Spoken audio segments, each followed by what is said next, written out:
right. Welcome to the Prospect Podcast. We have a great one for you today. Middle of the afternoon for us, not for you out in Cali land, but for us, it's middle of the day, and it's we're excited to really talk about sports performance. What it takes to become an elite athlete, and no better person to talk to than Cici Murray. So we're glad to have her as a guest today.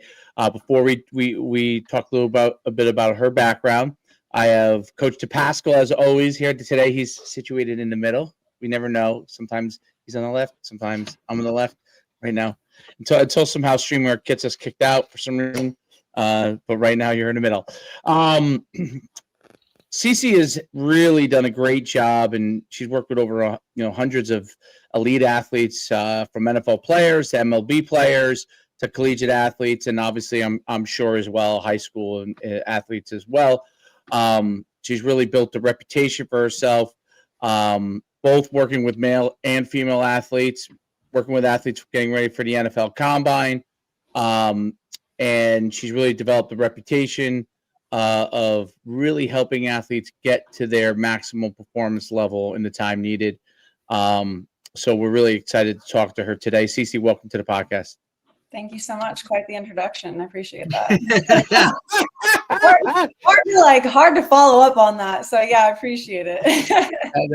That's it. That's what we do. Yeah.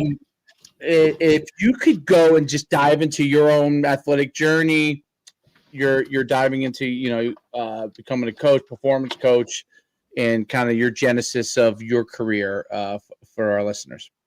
Sure. It's funny because I always get asked this, and I say the same thing every time. I was like a super mediocre athlete, and I actually stopped playing volleyball in high school because I had a male coach that I didn't quite agree with, and now it's so funny to me as what I do now as a female coach who mostly coaches males. I think about it now and I'm like, oh, is that what I would have chosen now? So it's kind of an interesting path. But after high school, I went to college at Cal State Fullerton for kinesiology. And I planned on going like the physical therapy path, and I worked in a physical therapy office all throughout college, which was amazing. And I loved that.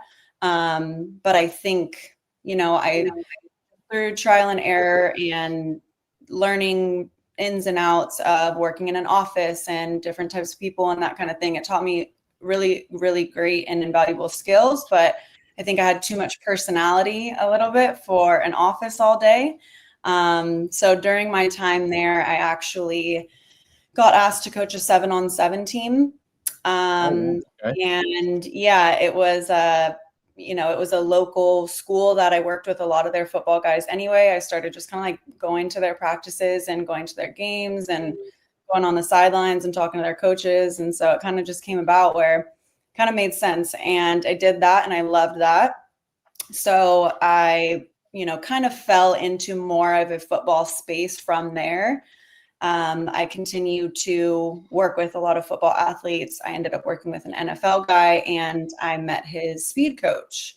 And his speed coach was like, hey, you do a lot of the same stuff that I do anyway. I think that, you have really great skills, relationship skills, and, work ethic skills. Like I would love to, maybe do something in the future if that's something you're interested in. So I ended up leaving the facility that I was at, and I called him up and I was just like, hey, let's link up. He was like, yeah, a bunch of my athletes over here at this field, like just come say hi tomorrow. And I did. And I knew a bunch of his guys, and I, pretty much have been in this space ever since in some way or another. So that was back in 2019, 2020, maybe, was my first draft prep year. So since then, yeah, it's kind of been just rocking and rolling and building off of that. That's interesting. That's a unique path to really getting into it. Obviously, the kinesiology background gives you the background necessary to be able to break things down from that standpoint. But really, unique path in getting into it, especially the NFL Combine prep side of it, which is a flooded market with obviously, especially where we live on the East Coast, where on the East Coast side of it, like most people go to Florida, right? And then on the West Coast side of it, they go to California, Arizona, right? For that, and there's certain places that have been big there, and it's a marketplace that it's required to really get a short time period, a lot of exceptional performance. So it's definitely cutthroat. And I was an NFL agent for 6 years, so that's how I know that. But Mhm. so it's and at one time owned speed and strength facilities for years, but that was a long time ago. But it's a unique space to be in. Talk about, before we dive into like the performance side of it. You talked earlier about that like flip dynamic where you're working with mostly male athletes. What was that road like in the beginning, and how has that evolved since? It was treacherous in the beginning, I would say. Um, That's good. Okay. yeah, it was treacherous. I think that more so because when I first started, it was like I was confident and comfortable in every situation, but then my relationship skills is what I kind of had to like fall back on, because I was still learning new things and I was showing up and I was being resourceful and everything. But then I had to go and mess up in front of millionaires. Like I had to go and demonstrate some drills and look stupid, because truthfully, there is, whether you want to argue it or not, there's, skill or physical differences, obviously, that are going to come with it. And I have to go and show NFL athletes what I need them to do. So that was a huge hurdle for me in the beginning, I think, is just like repping everything out and quite honestly messing up in front of really important people in order to know that I never want to look like that again and Right. never want to look that silly and be in that position. But now I think with a lot of the guys that I work with now, I've been working with a lot of them since their combine year or like since their draft year. So I'm now in 4 off seasons deep with them. And, there's really no questions, or there's no, areas where I don't feel adequate because I've shown up for the last 4 years. And the new guys, for example, like I'll be starting a draft prep class up in January. So for the new guys, it'll probably come as a surprise. I think it's obviously a little bit more accepted now, and things aren't as, oh, what's going on here, or anything like that.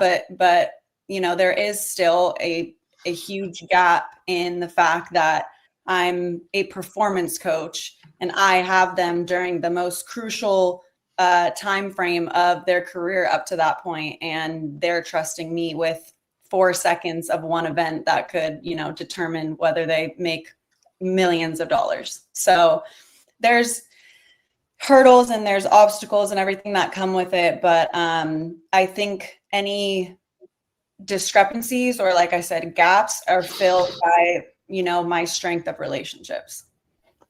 What did you do to gain the knowledge to be able to teach these drills and to teach the development in those skill areas? Because it's very specific stuff. Um, having taught combine prep for many years, it's those skills that are necessary, and the skills to be able to bring the time down. There's some really specific things that have to be able to be developed in order to help them improve in that area over a short time period, and in particular, obviously with acceleration, right? So, among the other drills, what were some of the things that you did to gain the knowledge base in order to begin to teach those things and to the plan, the programming for it? Yeah, well, I think, like I said, every situation that I've been in has taught me so much. Like me being in college, I went to a school that was very strength and conditioning based. It was very functional. We had to take every single sport class in order to graduate. Like we weren't like a physics or a chem heavy major school. It just, that wasn't what we were. In the gym, we were on the field, we were in the weight room, like we were doing all of these things. So that gave me a really solid base. And then being at the physical therapy office and going to all these practices and seeing what was important and going in and sitting on, film and chalk talk and, real life practice situations.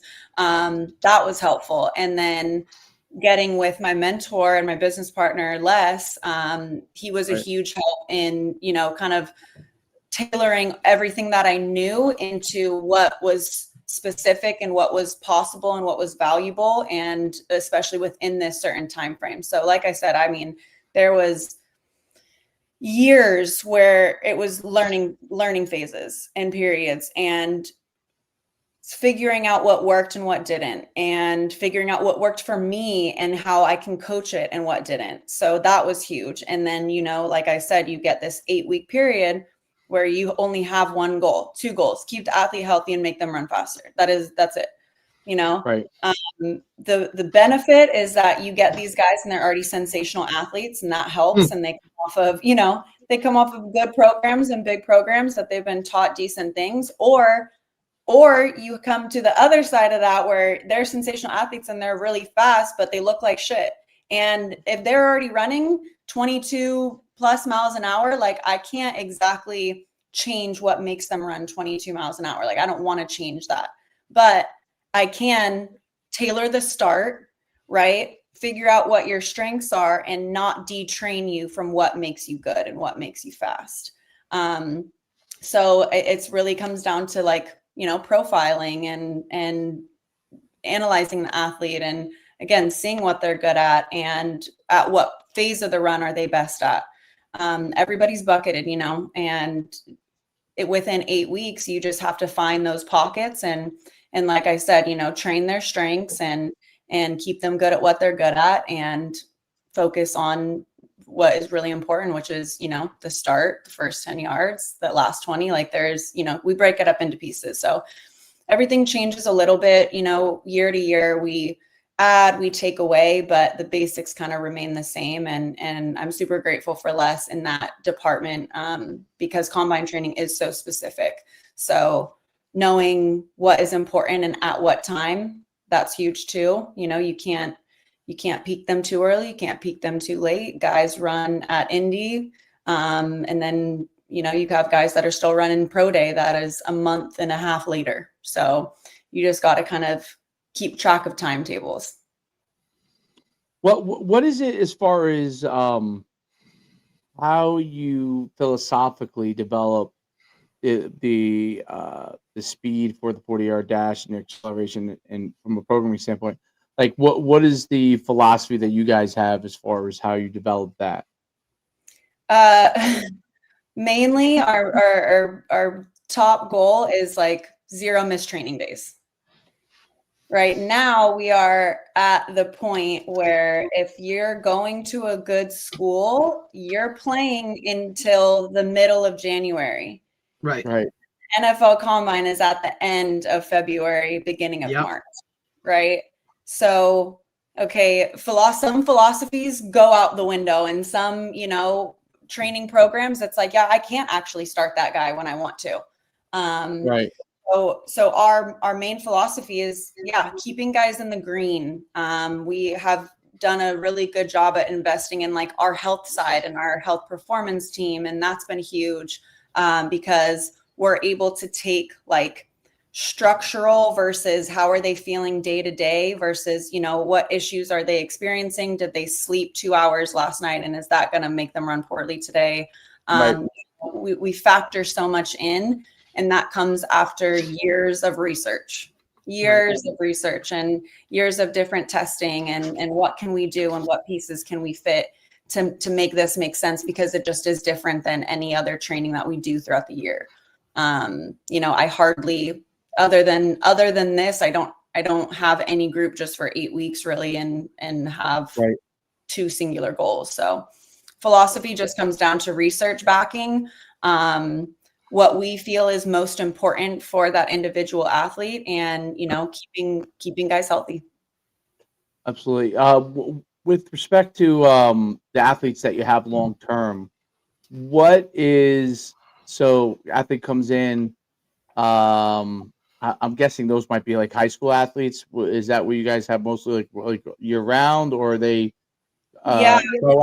pro athletes out of season? What do you guys have most year round? So I'm on staff all year round with the high school football team. So that's Right. in season, off season. I'm with them 2 to 3 days a week. And this is my 3rd year with them. So, I used to be sitting around in football off season, like, or, when they go back in the season, and I'm like, what the hell am I going to do? Mm-hmm. But, Right. but, you find the kind of niche teams, or you find those teams that stick. And so I'm with them all year round. And then, we have like our private training, and then we have like our group training. My group training, I have an academy. So that, for example, is kind of like a mixed bag of athletes. Some guys are in season, some guys are off season, some guys are football, baseball, soccer, lacrosse, girls too. Majority are guys. But so that's kind of like, yeah, I'm gonna have an idea for who's going to be there more versus what season they're in. So that's going to kind of dictate that a little bit, but pretty much all year there's a need for it at some point. So and then how do you structure your program? So is it speed related? Is it combination of speed and strength? Do you focus on athleticism? Like how do you guys structure that for, like, take me through like a football team that comes to you that's there year round? yeah, so in season off season I have a little bit longer with them, but in season I literally have them for the first 30 minutes of practice. It's a warm up, it's some plyos, it's some high intensity exposures, and I send them to practice. Right. They go to practice and then they lift after, or I send them to lift and then they practice after. So a lot of my side, like with the team's involvement, a lot of my side is just the speed. And then I do, kind of like the sports science. So I'll send the coaches, the practice reports and give them GPS data and things like that. So that's a little bit more, high level, but I've been fortunate this off season with a couple of my NFL guys to program out their field and their weight room, which was nice because, I have my strength and conditioning certification and I don't necessarily use it all that much. Of course, it gives me great background, but it was nice structuring things in the weight room as well that were going to help me out on the field, because that's a huge piece too. I especially say that to like parents of younger athletes that, hey, if they don't have a good strength foundation, like their field work is going to be hard. Their speed work is going to be hard for them. It's how much force can you actually produce before you hit a certain threshold. So yeah, I think most of my work comes on the speed side, but Right. during combine and then some during off season, I'm in the weight room as well, which is great. Are you utilizing so you said you're using the GPS system. So like how do you use the GPS systems? Like what kind of data are you looking to interpret, that kind of stuff? Yeah, I mean, the athletes are really only worried about their top speed. They don't really care about anything else. But as you guys probably both know, if you're exporting GPS data, you're getting like 200 metrics. So Right. do I use all those? No. Do I look at all those? Yes. What do I make digestible and send to the coach is different. Right. So like I'm, maybe I'll compare Mondays to Mondays, or I'll give them a week worth of practice and, I'll give them their total distance covered, how many yards of that was actually spent in like a high speed zone, how many accelerations, how many decelerations, giving them, it's for them, it's more so how do I give this information to them without overwhelming them, especially if we're in season. So right. I just give them a green, yellow, or red flag and tell them why. Oh, interesting. Okay, so if somebody gets a red flag, for example, does that mean they're being overworked? Or are they being is that part of it too? Like you're analyzing like how much ground they're covering, what speed they're covering, and what falls off, that kind of stuff? Yeah, it's kind of like an overall player load, which a lot of GPSs, depending on, the company, they use different metrics to dictate player load, but it's overall player load, and how do we kind of manage that, and then what of that is actually gonna be interpreted into practice. Like, yes, I can have those conversations with the coaches and the position coaches and say, hey, we need to modify this guy, even just pull him back a couple reps. But then we're also using that as I use the GPS as, hey, has this guy hit his 90% of his max speed in the last 5 to 7 days. If not, he's either going to hit it with me or, hey, I need you to have him hit that today in practice. So I'm also having these kids, which is a wild claim on my part, but I have these kids fill out a wellness questionnaire every day as well. So they're filling out how much they slept, what's their mood, what's their overall soreness, what's their fatigue, how, hard would they rate the practice and things like that. So that gives me a little bit more kind of background or intel into if they, are a red flag, why is that happening? And so with your coaches, is that something that they want you to give it, so let's say there's a kid that showing a red flag and he's in your opinion, he's starting to maybe should be backed off on, how does that work within the coaches that you work with? Obviously they're contracting with you guys to do that, but how does that work? What is that conversation like, and how does the coaches usually handle that? Yeah, I didn't do that until last year. My first year, it was, I started with them in the off season and I was like, oh, I really would love to keep this going in season, but we're in California, right? Right. Practice is the most important thing. So it's like, okay, how do I not take too much away from this? And, we end up seeming somehow flowing it into throughout the rest of the season, and it worked out great. So I think that the conversations led from, again, more so a relationship piece. Like, hey, they saw this work for one whole year in season and off season. So from my perspective, it was like, what more can I give them? What more can I give them than what they've done for these higher level college athletes or NFL athletes? What am I doing with them? And what can I bring down to these high school kids that is valuable? And they can deem that as valuable or not. Yeah, I can tell the coaches that he's red flagged and, hey, can we cut him on a couple reps? But it comes down to them if they're going to do that or not. Do they do that? Yes, because I stay and I watch practice most days. But if they don't, that's kind of up to them. But I think that them going through with it and listening to my advice, like I said, just comes from the last 3 years of things working. No doubt. Yeah, Derek, you have a little background noise. I don't know, coming in there. I'm not sure what that's. I don't know what that's from, but when I muted, it went off. I don't know what that is. But I'm not sure what it is. So it's interesting because the reason why I asked it is because the reaction of coaches, right, when the individualized part of the whole tracking part of it is sometimes a tough conversation for coaches with strength and conditioning staff, because they have a way they go about it, and then you're saying, hey, this guy might need less or that guy might need less, and I was curious if they ever think they're no, does that ever happen? Is there ever and then obviously the end decision is still with them no matter what you present to them, so it's really you're presenting the opportunity, this is what we think, and then they do whatever they want regardless. But how does that is that happened? I mean, I'm sure it has. So what I will say is I'm not doing this system. I'm not doing this for the entire freshman JV varsity. Okay. Right. Let me set the scene for you. So the high school team that I'm on staff with, they have 800 kids in their entire school. Smallest public school in Orange County, no athletes outside of their district. And you can see the water, you can see the ocean from their field. All right. So there is no freshman and JV. That's one team. And then there's varsity. Right. So we don't even have enough kids to fill up that many teams. You're either varsity or not. Right. And half of our kids are both. We just played in D3 playoffs, and I think 4 of our guys played every snap of the game.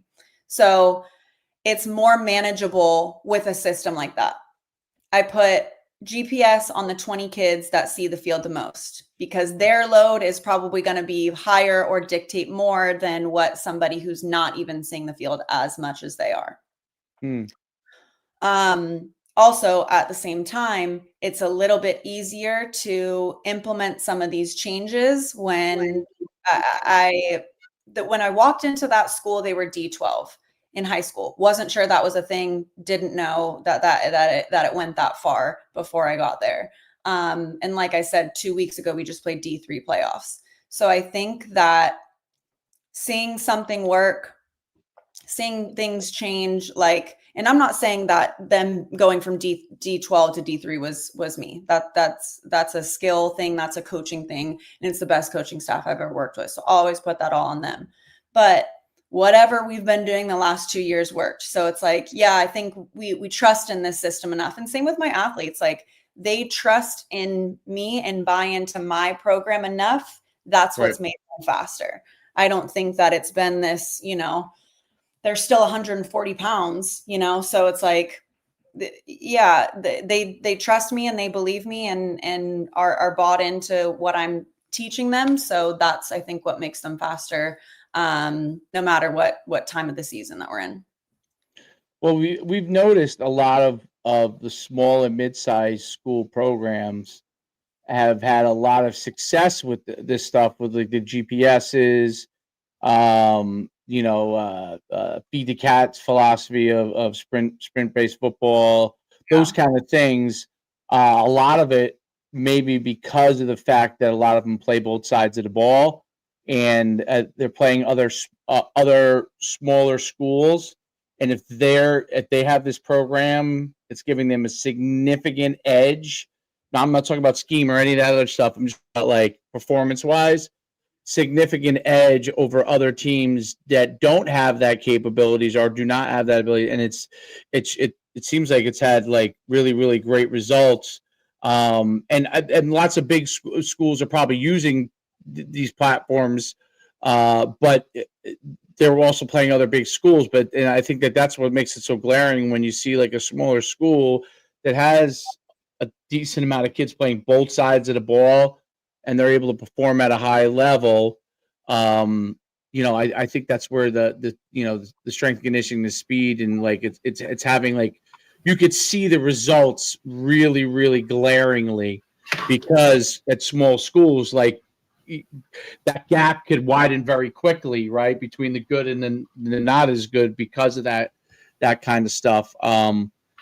Is that something that you've been able to really notice? Because you said they went from D12, which I don't even know what D12 is. Is that like 8-man football, or? I couldn't even. The schedule has obviously changed drastically. So we've played some really good programs this last season specifically. But yeah, I think I work with that school obviously full time, but within my academy, and when you're in this business and you're decent at what you do, I've worked with half the schools in this area, and not the entire school or the entire team in itself, but athletes from all these different schools. So like, yes, I'm on staff with Laguna Beach High School, but I have 10 kids from Mater Dei. I have 2 kids from Bosco. I have 5 kids from St. Clemente. I have 10 kids from San Juan, that kind of thing. So it's like, you can obviously see the difference, and mostly in like program and schedule and things like that but other than that, like, I'm training them the same way. But you see this, you see this, like, when you have kids that are at this 800 student school and they're balling out, it's like, holy shit. Like, I tell kids all the time, it's like Randy Moss at Marshall. You know what I mean? Like, yeah, it's not one of the dogs at USC or the dogs at Georgia, where it's like, yes, they're all good as a collective, and yeah, there might be some standouts, but if you're a standout, you're known. If you're a standout player at one of these smaller schools and you're playing either other smaller schools or starting to get to playing some of these bigger programs and still doing well, you can, the path, it narrows, and then you kind of weed out some of those kids that don't exactly want it as much.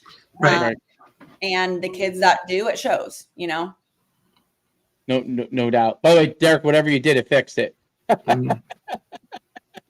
You're a technological whiz. I don't know how you did that, but you don't hear anything anymore. That's really interesting. And look, I was trying to guess in my head, what was it, like, Newport Beach or Laguna Beach, but you answered that riddle for me.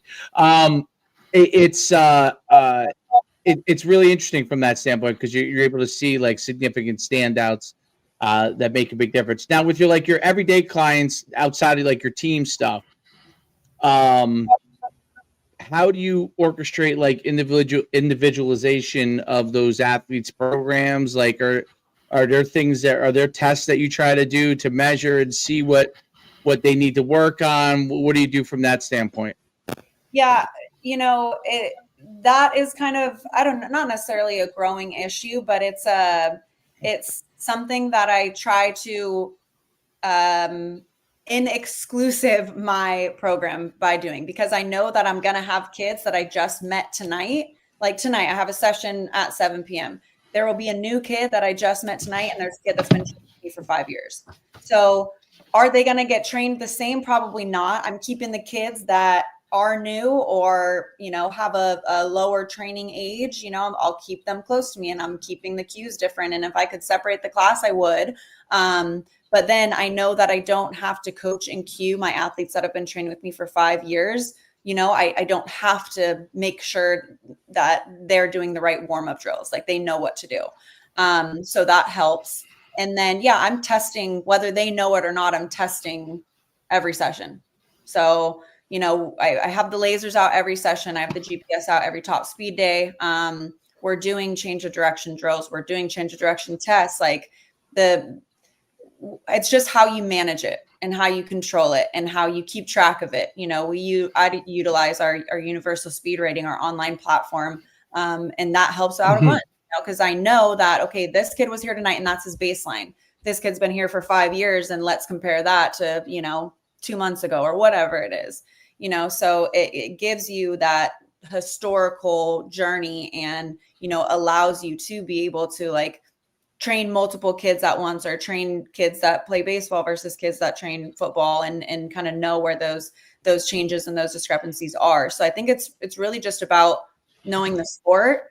Also, I think, like, I don't know, I do a needs analysis on like every sport if I don't know it, because I need to make sure that whatever I'm doing is going to be relatable for them as well. So that's what's helpful about speed, and like continue education and research on it, is like, how can I make what I'm doing applicable? And if I have, separate groups that are just football, then that's great. I don't have to worry about that. But not every sport has a non-linear piece at some point. So I know that I can do that. I know that that's relevant. I know that that's, transferable. So I think finding pieces within speed that can translate to any sport is important. Right. It's about figuring out the correct framework, so you can then begin the model for what the effort has to be, within that framework. And you get that kind of multiplier effect where they start to, over time, really start to develop, right? Yeah. And I think that I really, my programs aren't complicated. Right. And maybe that's boring, and I don't know, maybe I lose some clients at some point because they're doing the same thing often. That's fine with me. I keep my structure the same. I keep my system the same. I change pieces. I change distances. I change volumes, intensities. I change exposure depending on what day it is. I change, I don't know, ground contact times depending on what day. Right. No. So are you measuring all that too, like ground contact times? No. Movements of the bar, those kind of things? No. So like, again, depending on what program it is, like with my NFL draft prep, where that is truly one of the most important pieces, yes. Right. But if I have 40 kids and, they're there with the entire group and they want to run fast, stay healthy, and have fun, that's what they're coming there for. So right. Yeah, I'm coaching them up, and the actual ground contact times will be different, but they already know that because I'm explaining that. So it's like, I try not to overcomplicate it. And maybe that's a good and a bad thing depending on who you ask. No doubt about it. I'm cuckoo, so I track my own 10-year-old's velocity time, how high he's getting in ground contact time. So, yes. But you know what though, with younger kids, it's actually great because they just like gamifying everything anyway. So Yeah, you don't have to get caught up in the they would rather go work out. They don't want to work out as much if you're not gamifying it. But you right. gamify it, it's actually pretty easy to get them because you're like, what was my thing last time? How fast did I move the bar on this at that Yeah, weight? Oh, okay. So they just try to beat it. Like literally, that's what they do. Like, so and that's why I asked because everywhere is different, but like that's it that gamification really makes it the athletes can see where they're tracking things over time, which for a long time, like I ran lots of showcases around the country. We did all the testing and everything, and like it was a phenomenal thing. And then until it became a thing where people started to fear their times, right? And that's what I like about with all the continuous tracking, which allows athletes, if you're testing them once a week or whatever, or every couple of weeks, but what allows the athletes to be able to know when they go to something within a certain range, this is probably what they're going to run, right? There's much less surprises, whereas when we started running showcases in 2005, by the time it got to like 2015, 16, it had, went through this whole upcycle where everybody wanted to know at the time colleges were getting it. And then the kids started to say to themselves, I'm scared to get timed, right? Because they didn't have a path forward. And I think that a lot of the things, locally they didn't have a path forward, but one of the great things about the tracking and the ability to measure and not just put programming together, but be able to measure it, is that when you go and send them to something, right, a college for they're going to go to a college camp and they're going to get timed, or an NFL pro day, right? Pretty much they're going to be within this range. And there's a lot of confidence with that. The athlete is much more confident, in my opinion, going into different situations versus the more of a randomized world, which is what it once was. And that's why I ask about the tracking, because I think it's actually one of the beauties of it. Technique and all these other things, you got to improve those without, sometimes you don't want them the time because you want to work on something and you don't want to be so concerned about their time or their distance. But I'm not sure if that's something they experience or not.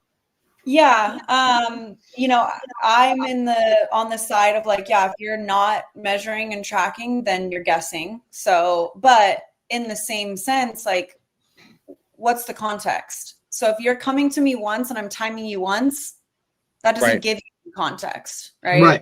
Like I here's your time. If I never see you again, Good luck. there's still your time, but Right. I have nothing before that and I have nothing after that. Right. So I think that helps with buy into a program as well, because they want to continue, they want to see where they're at. So that's huge. But everything, I say it all the time, but everything's contextual, and there's blessings and curses to timing every session, to tracking every session, to testing every session. Is like, everybody thinks that, oh, I'm going to PR every single week, or I'm going to PR every single time that I test. And I'm like, I get kids all the time that are like, oh, coach, like what's going on? And it's like, they think that they're supposed to start here one week and end up here the next week. And I'm like, no, if this is your speed journey, it's going to look like this. And then we're going to get up here, right? But that's after, 2 years. I have tracked an athlete that I have for like the last 3 years, runs 23.1, right? Was 20.9 down here. And there's 3 years worth of data. It doesn't go like this. That's just not how it works. And it's not how it happens. And you have plateaus, or there's gaps in there where they were overworked or they had injury or something like that, and things don't look the same. So there's so many factors, and that's why speed is hard. And it's why I still actually have a job, because it's something that you can continuously work on. But like, If everybody was just progressing like that, my job would be easy and then flat, because there would be nowhere else to progress from there. It's hard to tell parents that haven't got faster for 3 weeks that, that this is just part of the process. But then, you continue to have them for the next 2 years. And then it's like, oh, wow, I just look back and I'm 2.5 miles up, whatever. So, it just kind of depends on the context and the group of athletes that you have and how well you can communicate all of this to them. Right. Cici, in retrospect to that aspect that you're talking about, where it's a long journey, it's kind of a trust the process type of situation. When you see that your clients plateau, or what is usually the main cause of that plateau? Is there one common thing that you see over and over when someone kind of evens off for a little bit? Is there something that stands out more than something else? Is there something with all the tracking of the data? Is there something that stands out for when an athlete plateaus as to why they do that? Is there something that happens more than something else? If we're looking at like high school athletes, for example, right. When I originally presented my, pitch or whatever to my head coach of the high school that I work with, it was like, hey, my goal isn't to increase their speed in season. That might sound crazy coming from the speed coach, but my goal is to maintain them, to keep them healthy, and make sure that on Friday night, if they have to go and run 40 yards at full speed, then they're not going to get hurt. And they'll be able to do that. And their bodies will be prepared for that. And their tissues will be prepared for that. And they'll be fine. In turn, all of them got faster still, but it was like, hey, that isn't my goal. So look at their season. Maybe there's a plateau there. If you're practicing 5 days a week, 4 days a week, right? Your body is not going to react the same as it would if you have your accurate rest days in between. Rest 100%. Factor. Sleep plays a huge factor. Their weight room plays a huge factor. Whether their girlfriend broke up with them yesterday or not. Oh yeah. You know what I mean? And again, I'm in California, where it's like there is no off season for any of these sports, really. Right.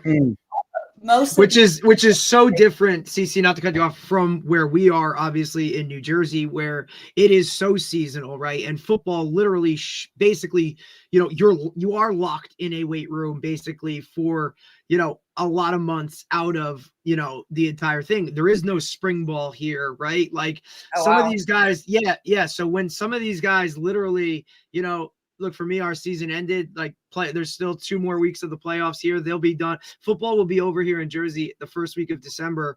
And other than, hey, you're in the weight room getting bigger, stronger, faster, you won't be on a field. You're not allowed to work with your guys as a high school coach with a football until June, until the last day of spring sports. So that's really what it is, right? So look, we get creative with it. Don't get me wrong. You know what I mean? A towel and a tennis ball work just the same as a football, but organization wise, team wise, even if you are, working out and doing those things, that is basically all you're doing. And the weather does play a huge role here, which look, we put multi-sport guys, that's a big thing, right? Because you can go and do some of those other things, but the fact that it's football isn't something here that is year round. I mean, we struggle with it all the time doing a 7-on-7 club. Look, we start in March and it's still really, really cold. Don't get us wrong. You know what I mean? Whereas, it's so different. December. Right. And 7-on-7 is linked to the high school, correct? We don't have some of that stuff. They have clubs. No, they have a lot of elite clubs.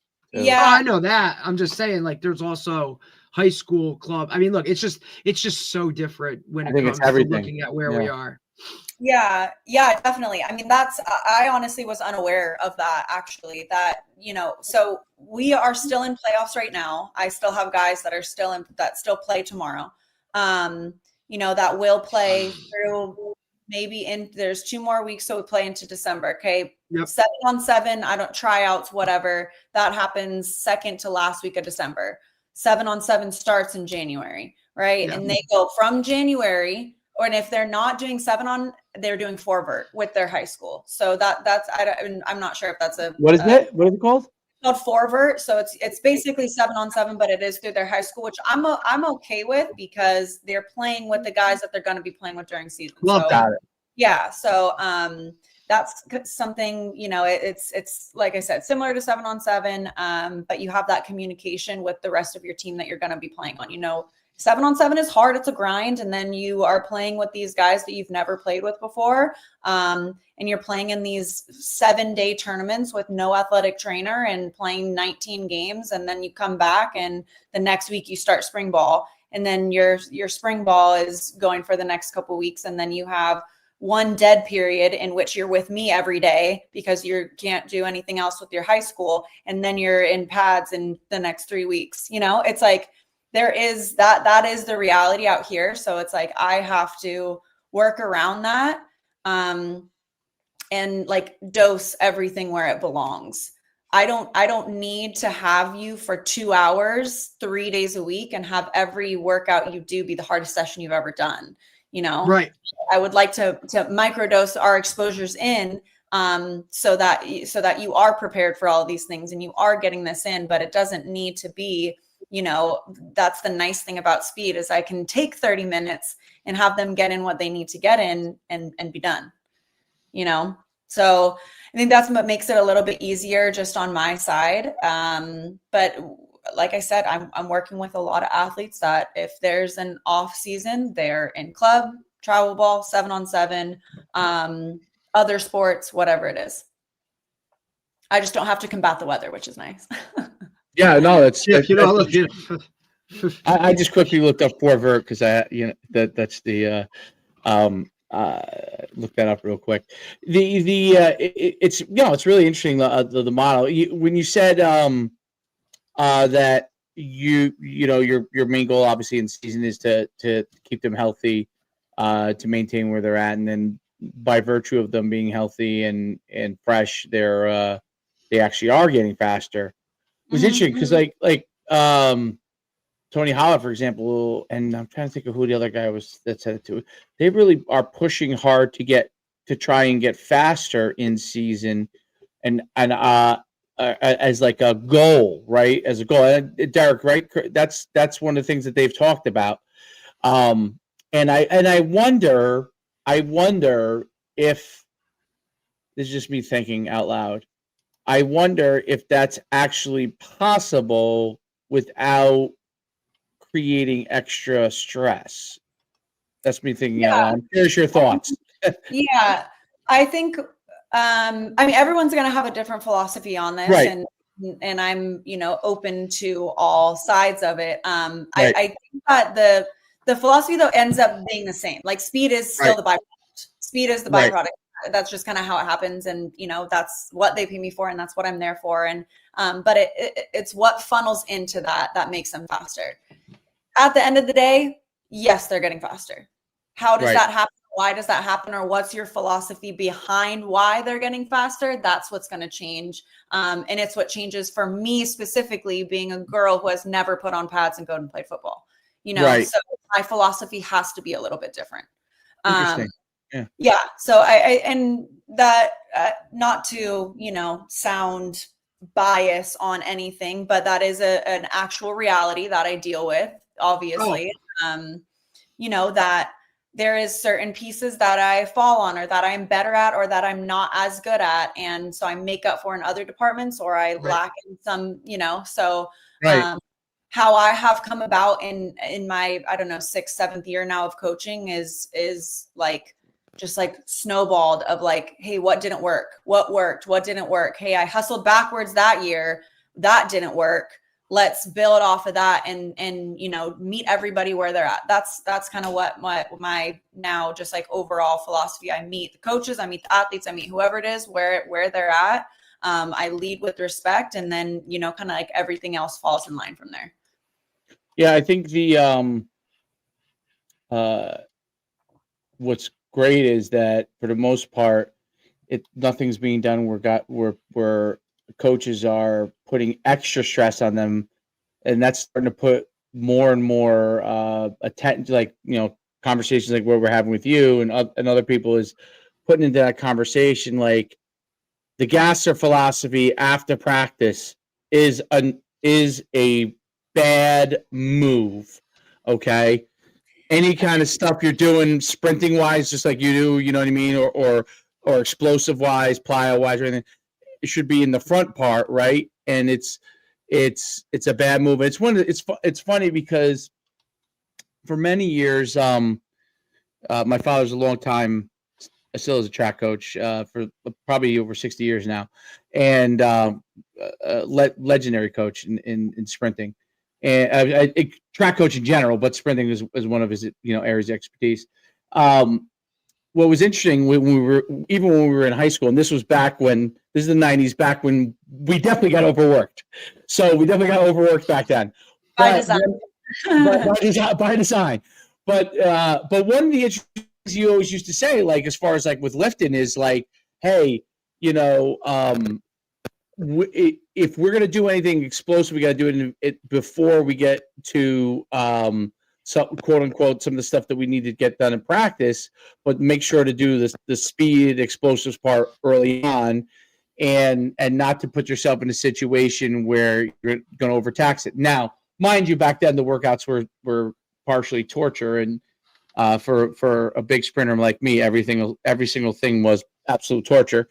But it was but so interesting now, the focus heavy, and he evolved that his exact process where everything's fast, big breaks, making sure we get the return on investment and we don't overtax the athlete, right? And I think that's such an important thing. And then the progression comes over time, with the tracking, which is the amazing part about it all. It's like you can literally look at what they're doing and be able to track it versus the old, the old guesstimate of all those kind of things. So it's an art form as well as, obviously, it's both. It's not like only pure science. You have to have a feel for not just the numbers, but when to pull back and what kids are telling you and what they're communicating to you. But it's really, really interesting. It's great stuff that you're doing. I love your like desire to learn and to like continue to evolve what you're doing. Like you got a great future in this industry, because you really have a really good feel, and you have a really good feel for like, hey, I got these big football coaches that I got to deal with. I got to make sure they understand that I could do the job. And I think that is, you kind of, you touch on it, but that is definitely a difficult thing with respect to the football space, especially, right? Because there is no female tackle football, really, so that's I think your awareness on that stuff is awesome. I mean, awesome. And allows you to really succeed and navigate what you actually you said was treacherous waters in the beginning, right? So it allows you to navigate those treacherous waters a lot more efficiently. It's not so treacherous anymore, because I know. Yeah, I mean, I don't know. Well, you've earned your stripes, for to say, right? Like you've put how many guys at the combine who've run this time. They continue to come back to you. But look, I can only imagine how difficult it was to break down those walls and barriers. And obviously, you're at the forefront of it. And football is still, like the most, male-dominated sport industry across the board, whether it be actual coaching or just anything that enables, those guys to play football, whether it be trainers, whatever that stuff is. I think you've navigated those waters like on a whole different level. But yeah, I could see it being a daily grind, is to like, I mean, just because you didn't play the game, right? I mean, even some of the best coaches right now who didn't play the game still get that kind of knock because they didn't play the game. They haven't put on a helmet. They've never, gone and made a tackle or whatever. But I think the thing that you stand on and that proves that is, you're putting these athletes in the best position. And ultimately, and I've said this across the board, every trainer, strength person we talk to, when you can keep guys healthy, especially at smaller schools where that's the pivotal aspect to it, right? Especially a school at Laguna where it's smaller, where one guy going down could literally be the season, and that's it. And so coaches, why wouldn't I, as a head coach, buy into something that's going to keep my guys on the field 100% healthy, not like, oh, this guy's working with half an ankle today, or this, or, you know, hey, he did a hamstring. Now for the next 3 weeks, I have to babysit him and he can only play one way. Like the shit that goes into it, like you're doing like God's work. That's for sure for those coaches. You know what I mean? Yeah, I think so. And they're doing God's work for me. Like that, Right. I've arguably done some cool stuff in my career, but like this journey program experience with this high school team and just being involved in the entire, journey of it, like that's the coolest shit I've ever done in my life. Like, right. There's so much influence that I've been able to have, and just like their influence on me, they've made me such a better person and such a better coach. And I've been able to try stuff with them, didn't work with them, so I'm not going to use it with my NFL guys, or anything. We've gone personally, life, we've gone through so much. I've watched these kids grow up. Now going their senior year, I've watched them grow up since they were freshmen. They've watched my mom go to the hospital. You know what I mean? Like there's a true and honest, like personal tie and connection that I have to all my athletes. And that's truly the only reason why I feel like I've been successful, is because everything that I've done that's ever been successful has come from me pouring like everything that I can into it, and all of my love, energy, resources, and everything that I have. And I think that, again, that there's a difference between men and women coaches. And I think that there's benefits and different things that male coaches can bring to male athletes. And I think that there's differences that a female coach can bring to a male athlete, and vice versa, with girls as well. So I really just try to take all that with me all the time. And then at the end of the day, it's like, if you don't like my training, that's okay. 100%. Phenomenal. That's what it is. That's fine. I know you have a hard out. I know you have a hard out at 4:00, so I don't want to hold you up. We came right under the radar here. Phenomenal having you on. You did it. You're a rising star in this industry, and you're doing great things. And we really appreciate you coming on. It's great talking to you today. Of course. Thank you guys so much. I really appreciate it. Cici. Take care. We'll talk soon. Thanks, guys. All right. Have a good day. That was good. Really good. Good stuff.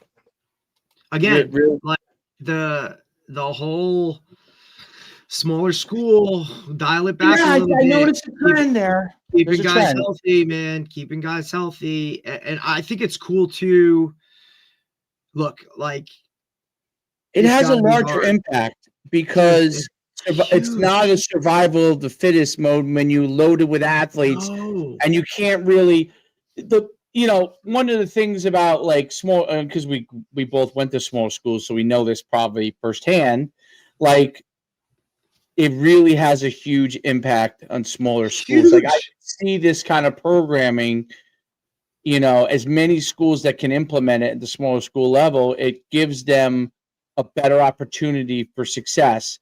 And then you're like, listen, the big schools, they're going to do what they're going to do, but they do have a level of survival of the fittest to what. Right. Because you have a plethora, you're right, endless riches, right? So when you have endless riches, now big schools who have not had success in the past and are trying to get there, these are things that might be able to help you compete. But the established programs, they're all doing this stuff different as well in some capacity, but there is a survival of the fittest. Like, we have so many guys that are good.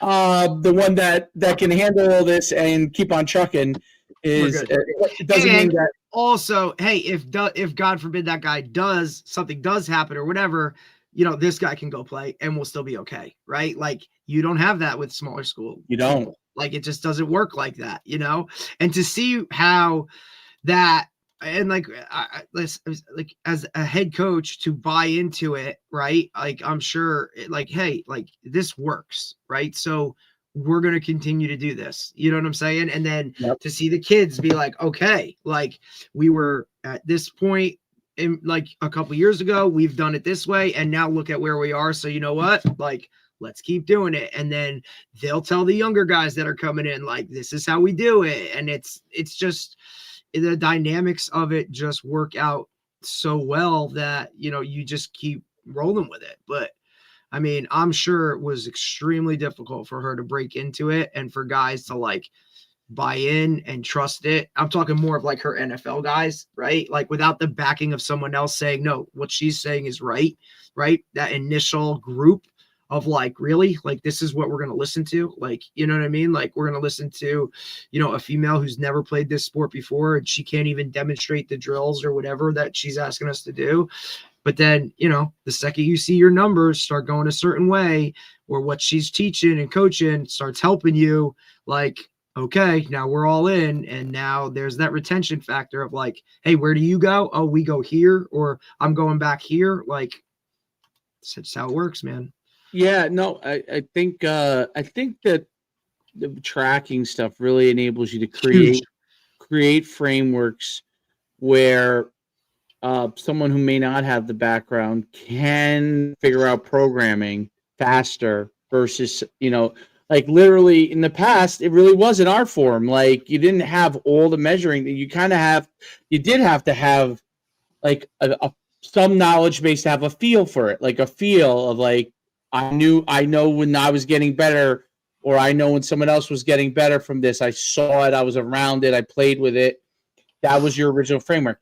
What the timing and all the measurements allow you to do, and I think, by the way, it's a good thing, is that you could build frameworks around these things with taking the numbers and figure out the goals and figure out the time you have and start to structure a program. And then you're just restructuring frameworks and programming versus trying to figure out what the results are and backtracking through that. You know what the results are each way step along the way, and then you just realize you got to tweak this. Okay, his arm action isn't good, or he's not driving properly.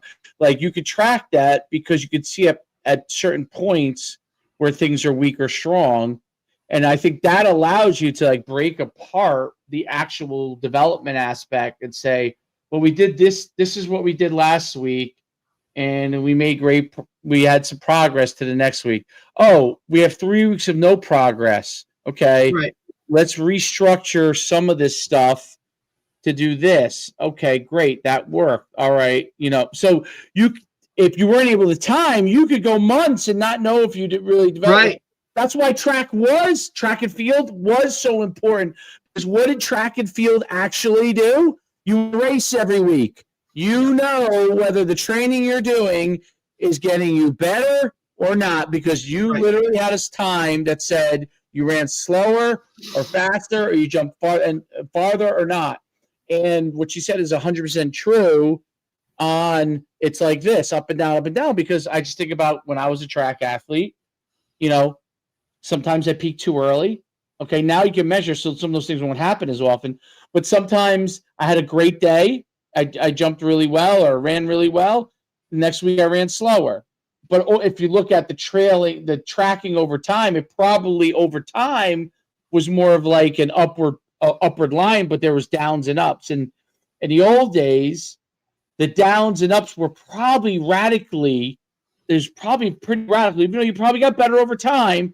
It was probably so radical. Now you could probably get more incremental improvement because you're tracking it, so there's less variable over time. So you might over time get more increases. That's what I've seen. Like I can't think of the guy's name. I think he runs for Iowa, track kid. Basically, his freshman year in high school, he ran a very, very subpar 100 meters, and he's now one of the elite kids in the NCAA, but he was like a 12 something in 100 as a freshman, which is really not great. No.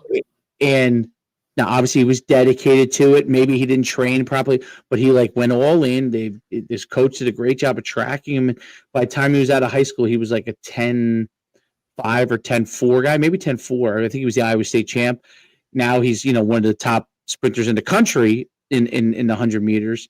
And it wasn't like he was just this guy from the time he was 8 years old that was a bullet, you know what I mean? And then you kind of just got him training and you kept moving on the path. This was a guy who was okay.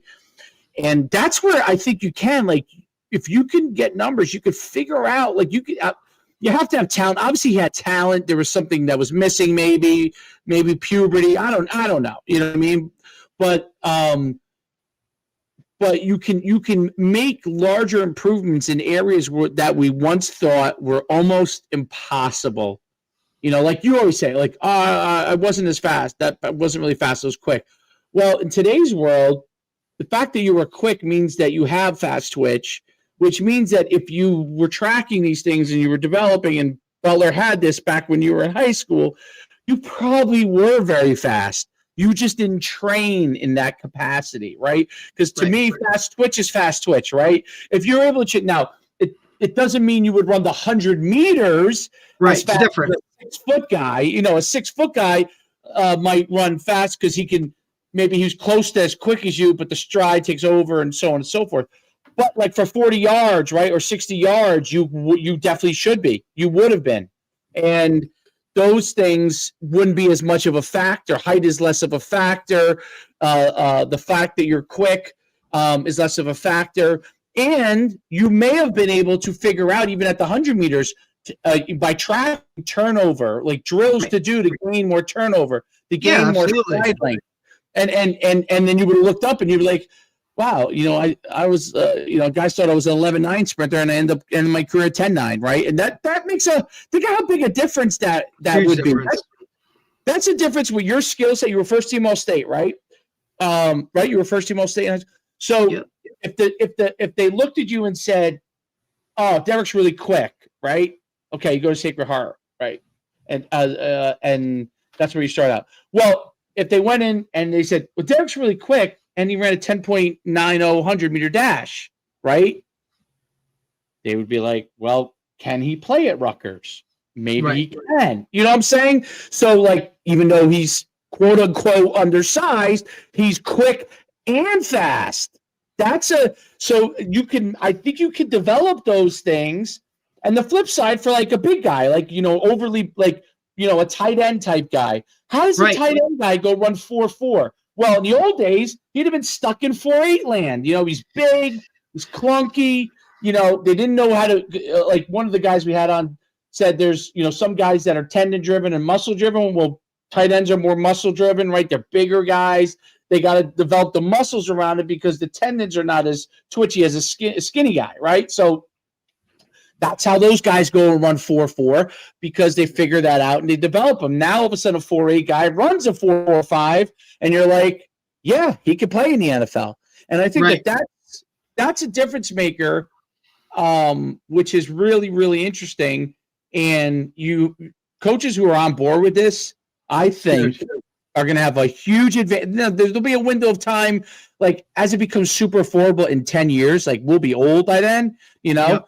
But when it becomes affordable for everybody in 10 to 15 years, like where you go on Temu and get this stuff, that's gonna be a while before that. I also think that adds to it too, because look, as us, like the smaller teams with less guys allows you to get this technology for however many amount. You know what I mean? Like you're not trying to equip 70 guys with it, 60 guys, whatever it is, right? Like, hey, I need 5, 7, I need 10, and these are the main guys. Like, like I got 5 guys that go both ways. If I can get data on these 5, if I can keep them healthy and whatever, like that makes my season a totally different direction. So I think all that stuff kind of factors into it.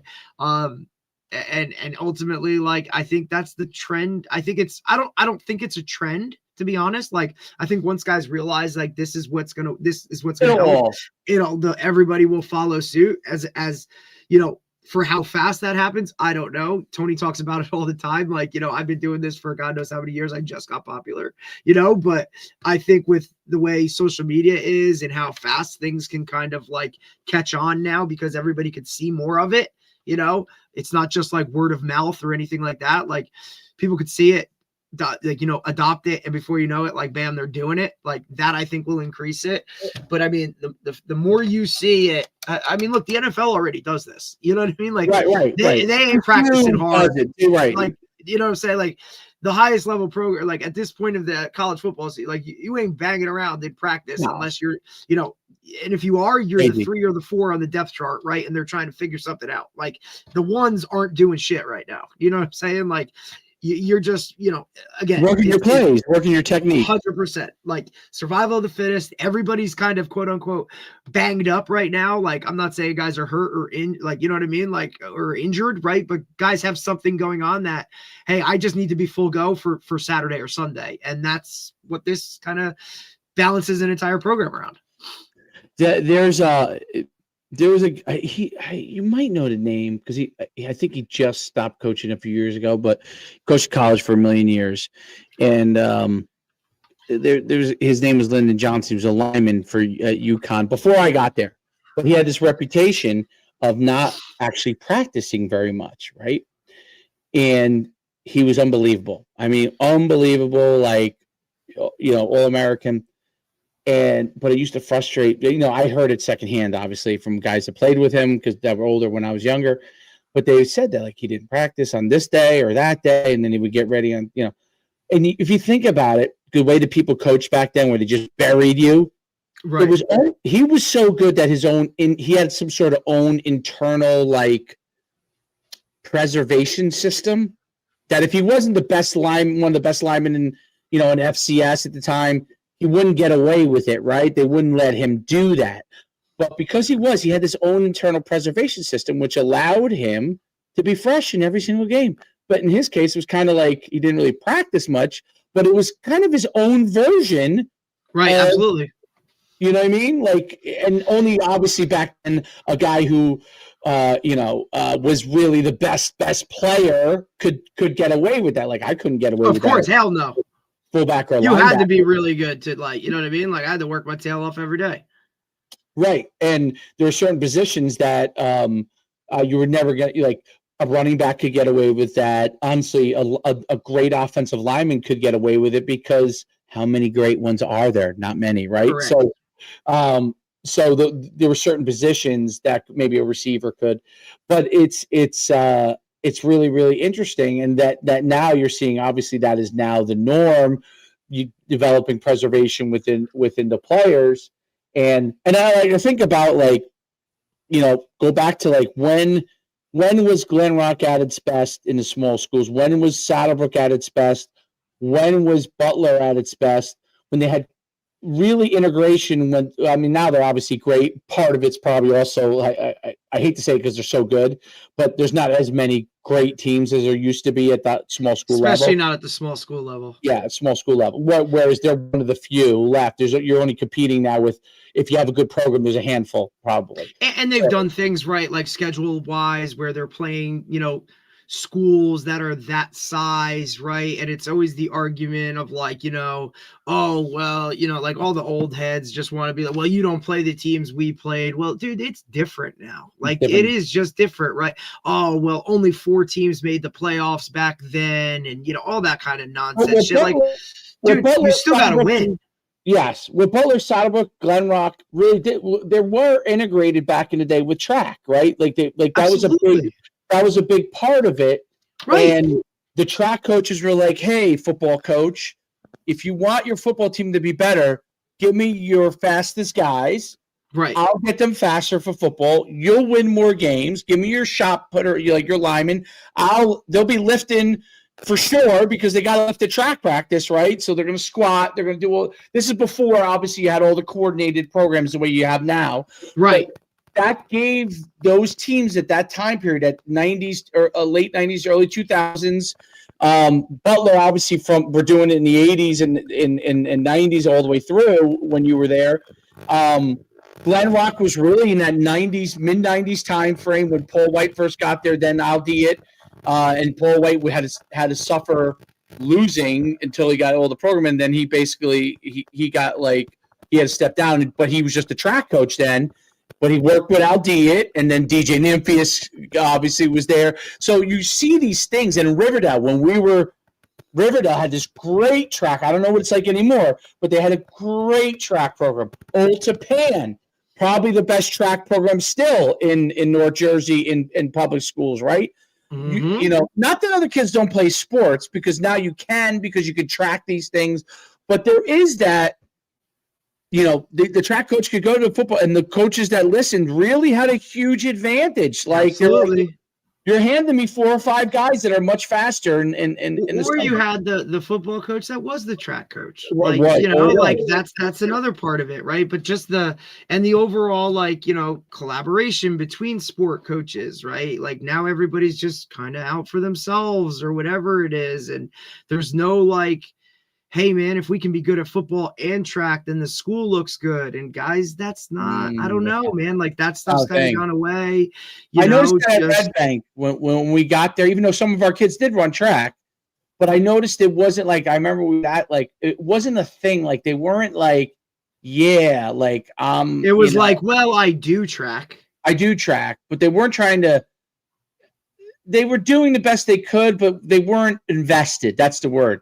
The investment is what the difference between making you, I think, a very good football player to maybe you get speed enough to be an elite. But like, I always think about, like, not just Anthony Pomo, but like Lucas Cuellar. Like, Lucas Cuellar was just, dude. The dude could get the ball because he ran track, right? And hit the edge later.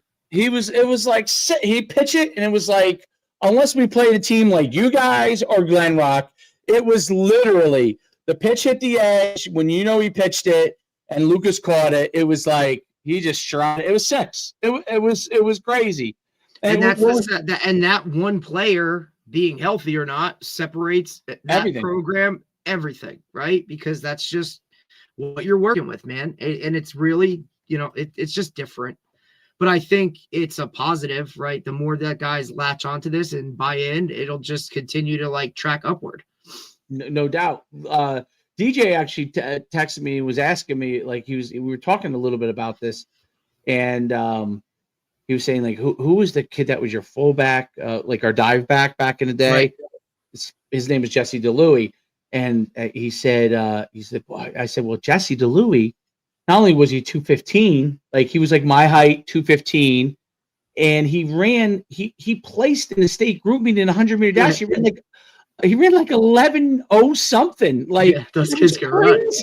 Like, so big, big dude. Like, he was kind of built kind of how I was in high school. Like, I might have been a little bigger, but it was similar.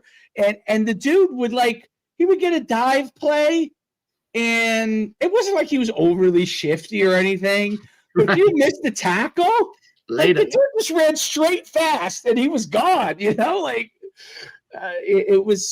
It's interesting how that, like, and I think if Jesse never ran track, yeah, he probably would have been a good dive back, but he wouldn't have been the kind of guy that, like, all of a sudden you missed the tackle at 4 yards, and all of a sudden it was like, you look up and be 6 points. You look up at some of these games, and this because you played in them for your when you played.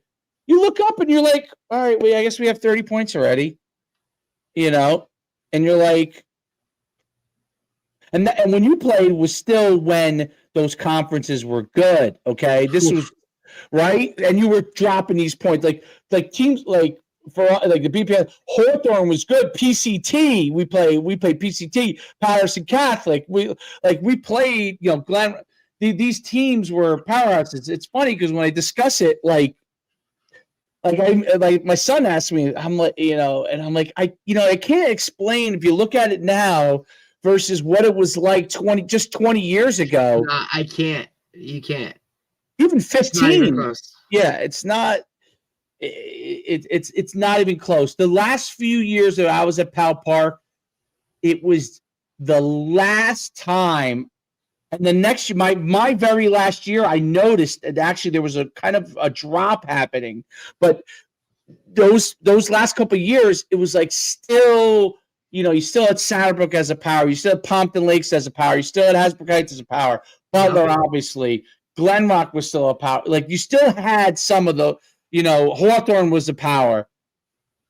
New Milford was teetering. They were still pretty much a power. I mean, look, there were teams that were good that no longer are even teams. Midland Park. Cresskill. Like, that's who I look. Cresskill. I was the first round playoff game for my senior year.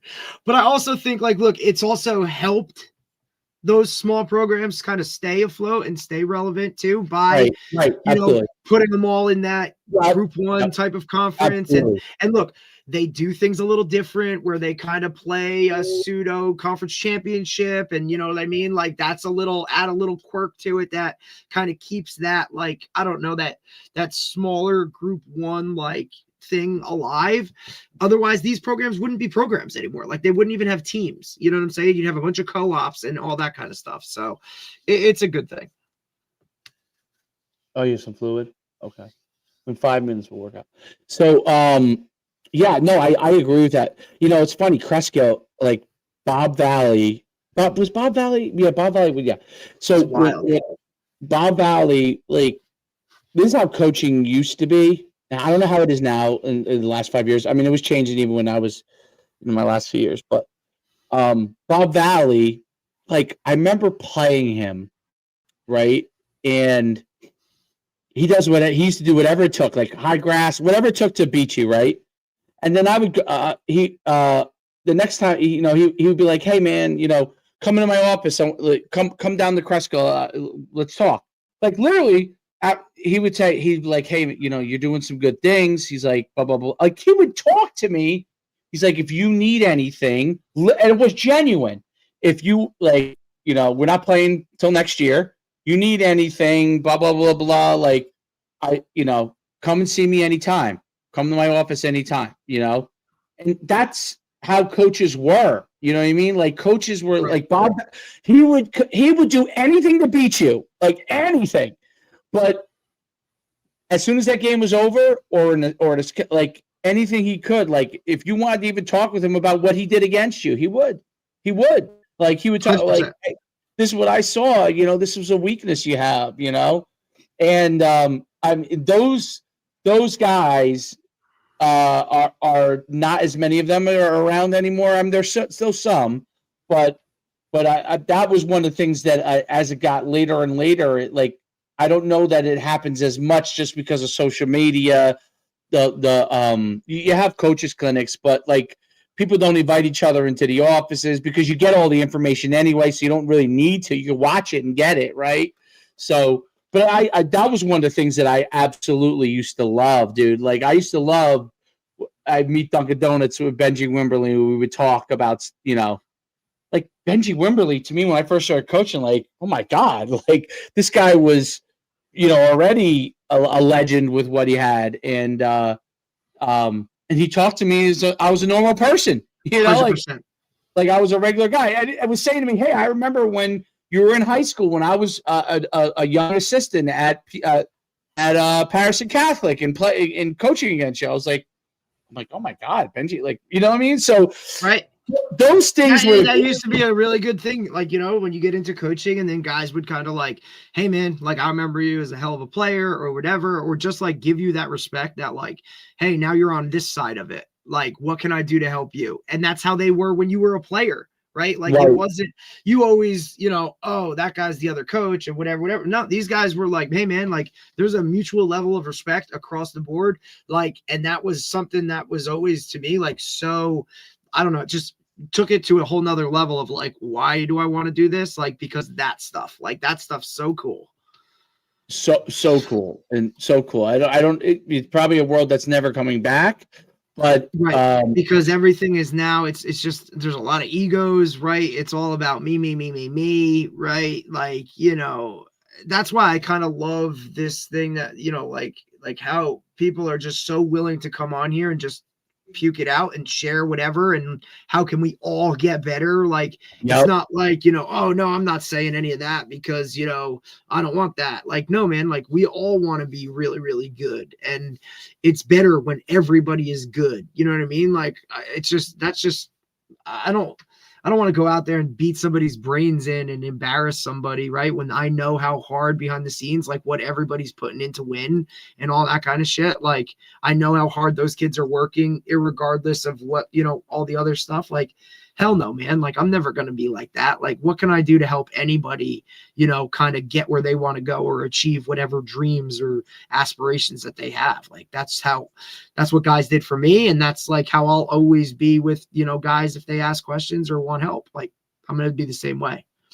That's what it is. The zero sum game made it like if lose, you win, or I win, you lose. There is no in between, and really there is an in between. Like I could win and still learn from you. So it's and there is I think as a whole, like, and this is one of the hard things for Jersey football in general, I guess, is as athletes to be get better and better, you have to have a certain level of competition. And what makes it, I don't know if this is the case around the country, because maybe it's the same around the country, but there is so many more haves and have-nots. And when you play a have-not, you really, like, yeah, you feel good, you won the game by a lot, but are you really getting better? So are you really getting better versus when you used to be able to look at your schedule, even if you had a great team, you still weren't sure about these 4 games. Like, yeah, you know what? We could be an undefeated team. We could be an 8-win team. But these 2 or 3 games could, if we don't come out the way we need to, go the wrong way. Absolutely. Because the team's good. Now, if you're a really good team, you might be looking at like 1 game, maybe. You know, like, and I think that was something that, as a smaller school, always playing bigger schools, right? Like, we never felt like every week, even if that bigger school, you know what I mean, was like 0 or 1, like, you never went into it like, all right, we're good. Like, we're good. Like, no, it was like, dude, you never know what's going to happen. You know what I mean? And you would look at it, and you played the same schools year after year after year. So there were, people used to always ask me, like, what was your rival high school? Like, well, dude, every school, like, everybody, right? Like, one, because we were always everybody's like target, because we were always pretty good. Like, you knew you were going to get everybody's best shot, but at the same time, like, you played the same teams. So you knew exactly, like, hey, this team's going to, like, this is going to suck. Like, this is going to be really hard. You know what I mean? But you also embraced that hardness. Like, we didn't want it to be easy, like, if coaches were pulling us out of the game in the second quarter, like, we were pissed. Like, we just practiced all week. Like, I want to keep playing. You know what I'm saying? Like, there was a healthy level of that all the time. And if you don't get the reps, like, the younger guys might get the reps, but if you don't end up getting full game reps over the course of 9 games, and you only got 2 quarters, if you got 18 quarters in 9 games versus getting just do math. Just do the math. If you're not a two-way starter, you know what I'm saying? Like, think about how much less you get just in general. Or now, if you're only a receiver that only goes in on certain packages or whatever, like, you're just not getting reps at all. Right. You're not getting reps. And it's very hard to get to where you need to do that at the high school level. And it's, especially, like, you end up ending your high school career if you're on a good team and you're like, oh man, there's a lot like I could have did to get better. It's why I tell these guys all the time, like, buddy, you guys got to, like, embrace everything, whether it's a varsity game, a JV game, like, it's a game. Like, you're getting to play in a game. Like, why I have to play both sides of the ball today? Like, yeah, dude. Like, why do you don't want to? Like, are you crazy? Like, like, there ain't that many opportunities, right? And I don't. It's just like, I got to run down on kickoff. Like, yeah, dude, you don't want to do this. Like, I think I get it. Like, I get it in the fact that they just don't understand it because they're in it, right? And it's hard. It's hard right now. Like, oh my God.